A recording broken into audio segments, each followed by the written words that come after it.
చాలా దారుణంగా ఉన్నాయి. వీళ్ళకి అందులో స్త్రీలకి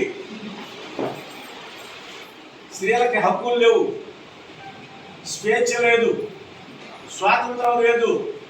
స్త్రీల హక్కులు హరించే విధంగా బానిసలు దిశగా ఉన్నాయి. వంటింటి కుందేలుగా ఉండేటువంటి పరిస్థితి. మరి స్త్రీల వితంతువులకి వివాహం చేసే పరిస్థితి లేదు. బోడుగుడు కొట్టించేవాళ్ళు, తెల్ల గుడ్డ వేసేవాళ్ళు, అవమానపరిచే విధంగా. స్త్రీ చదవటానికి వీలు లేదు. మహిళ చదువుకుంటే పాపం, చాలా పాపం అని చెప్పారు ఈ మనుస్మృతి. సరే, మహాత్మా జ్యోతిరావు ఫూలే భారతదేశంలో మొట్టమొదట మహాత్మా బిరుదాన్ని ఈయనకి ఇచ్చారు. తర్వాత బిరుదులు మహాత్మా గాంధీ మహాత్మా బిరుదాన్నితుడు. అదేవిధంగా ప్రపంచ మేధావి, రాజ్యాంగ నిర్మాత డాక్టర్ బిఆర్ అంబేద్కర్ స్వయంగా నా గురువు ఫూలే అని చెప్పి ప్రకటించాడు. దాన్ని బట్టి ఆయన ప్రమాణాలు మనం అర్థం చేసుకోవాలి. మరి ఈ పరిస్థితులు ఏమిటి? చదువున్న వ్యవస్థలో బ్రాహ్మణులు, వైశ్యులు, అదేవిధంగా రాజులు, తర్వాత శూద్రుల్లో కూడా శూద్రులు, అతిశూద్రులు. శూద్రులు ఇప్పుడున్న కమ్మకాల నుంచి అన్ని బీసీ కులాలు ఊరి గట్టులో ఉండాలి. అతిశూద్రులు ఊరు బయట వాడల్లో ఉన్నారు, వెలివాడల్లో వెలివేసినట్టుగా. కొనేటువంటి పరిస్థితుల్లో ఊరి గట్టులో ఇలా బీసీలు కానీ ఇప్పుడు ఉన్నటువంటి ఆధిపత్య కులాలు కమ్మ వీటి కూడా మరి శూద్రులే. వాళ్ళు ఎవరికి వీళ్ళతో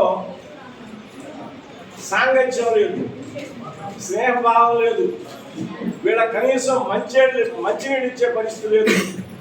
వీళ్ళు మరి మూతికి ముక్త వెనక తాజా కట్టి వాడు నడిచే దానిలో వీళ్ళు నడవడానికి లేదు, వీళ్ళకి ఎదురు వాళ్ళు రావడానికి లేదు. ఇటువంటి అసాంఘికమైనటువంటి పరిస్థితుల్లో మహాత్మా జ్యోతిరావు ఫూలే దీనికి అన్నిటికీ, ఈ సామాజిక రుగ్మతలన్నిటికి కూడా ప్రధాన కారణం బ్రాహ్మణిజవాదం. ఇందాక మనం చెప్పిన చతుర్వర్ణాలుగా విభజించారు. వీళ్ళు శూద్రులు, వీళ్ళకి సేవ చేస్తే వీళ్ళ జీవితం ధన్యం అయిద్దని తేల్చారు ఈ మనుస్మృతిలో.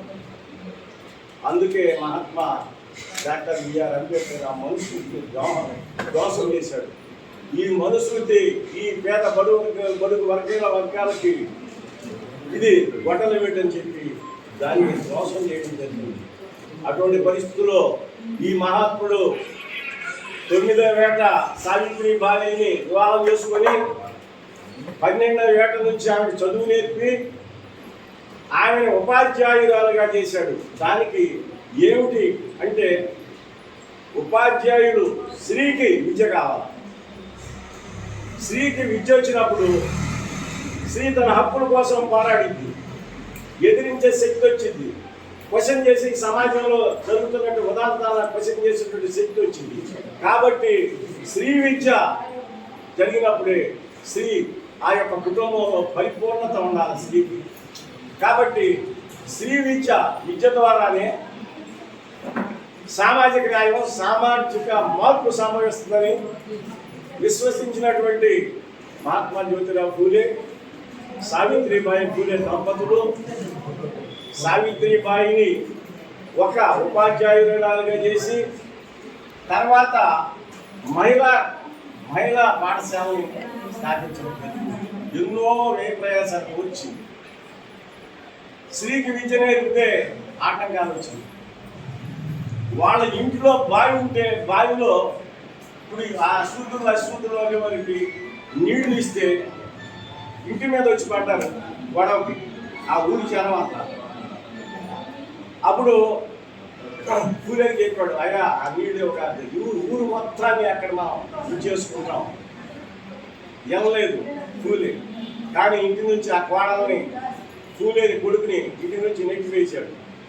నెట్టేస్తే మట్టిలో మాణిక్యాలు కొన్ని ఉంటాయి, వాళ్ళని పైకి తీసుకురాలు ఈ ఆధిపత్య కులాలు కానీ ఈ అగ్రవర్ణం మనుషు సంస్కృతి తొక్కి పడేసింది మన చరిత్రను.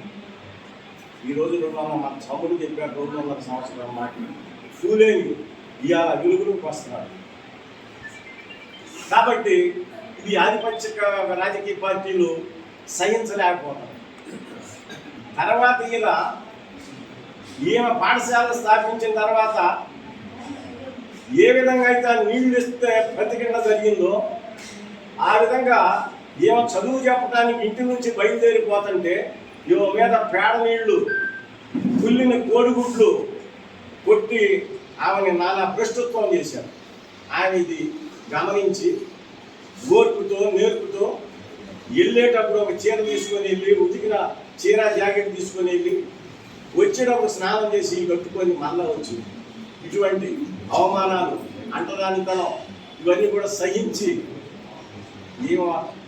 మొట్టమొదటి భారతదేశంలో మొట్టమొదటి ఉపాధ్యాయురాలు సావిత్రిబాయి ఫూలే, మొట్టమొదట మహిళా పాఠశాలను స్థాపించిన ఘనత వీళ్ళకే దొరుకుతుంది. సావిత్రిబాయి ఫూలే అంటే ఒక ఉపాధ్యాయులే కాదు, సంఘ సంస్కర్త కూడా. సంఘ సంస్కర్త ఎప్పుడైనా తన పర్సనల్ జీవితాన్ని వదిలి సమాజం కోసం ఎవరైతే పాటుపడతారో వాళ్ళని సంఘ సంస్కర్తలు అంటారు. ఇందాక చెబుతా మరి మారాము. తర్వాత ఏం చేసిందంటే ఏం వచ్చే పరిస్థితుల్లో వేగు వ్యాధి సంభవిస్తే